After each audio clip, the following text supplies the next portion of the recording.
ក្រុងកោះនារីជាគម្រោងដែលល្អឯកគ្មានពីរទៀតទៀតបង្កាយនឹងទីក្រុងកោះពេជ្រដែលស្ថិតក្នុងរាជធានីភ្នំពេញអមដោយទេសភាពទន្លេមេគង្គហុំព័ទ្ធដោយហេដ្ឋារចនាសម្ព័ន្ធដែលមានស្តង់ដារខ្ពស់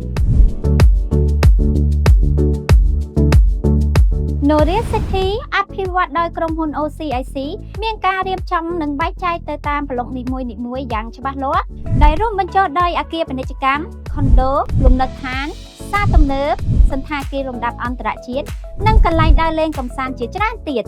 ឥឡូវនេះគម្រោងចាប់ផ្ដើមបើកលក់ដីប្លុក K6 ជូនដល់អតិថិជនដែលមានតម្រូវការចង់បានប្រភេទដីសាងសង់អគារពាណិជ្ជកម្ម ខុនដូ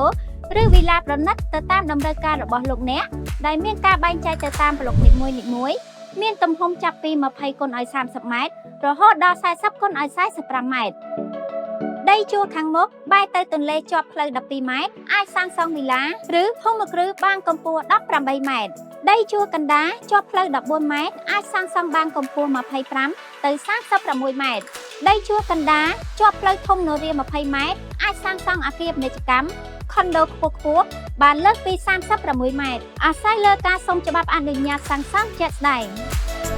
មួយវិញទៀតយើងក៏មានប្រភេទផ្ទះអាជីវកម្ម Townhouse បែបទំនើបដែលមានកម្ពស់4ជាន់ទីឯជាន់ផ្ទាល់ដីជាលំហពាណិជ្ជកម្មធំទូលាយជាន់ទី1យើងមានបន្ទប់ទទួលភ្ញៀវនិងផ្ទះបាយដាច់ដោយឡែកពីគ្នាជាន់ទី2និងជាន់ទី3មានបន្ទប់គេង4សម្រាប់ស្នាក់នៅរីឯជាន់ទី4វិញយើងមានបំពាក់ជូនដំបូល Skyline ដែលមានពន្លឺព្រះអាទិត្យចេញចូលបានល្អស័ក្តិសមបំផុតក្នុងការរស់នៅឬបើកអាជីវកម្ម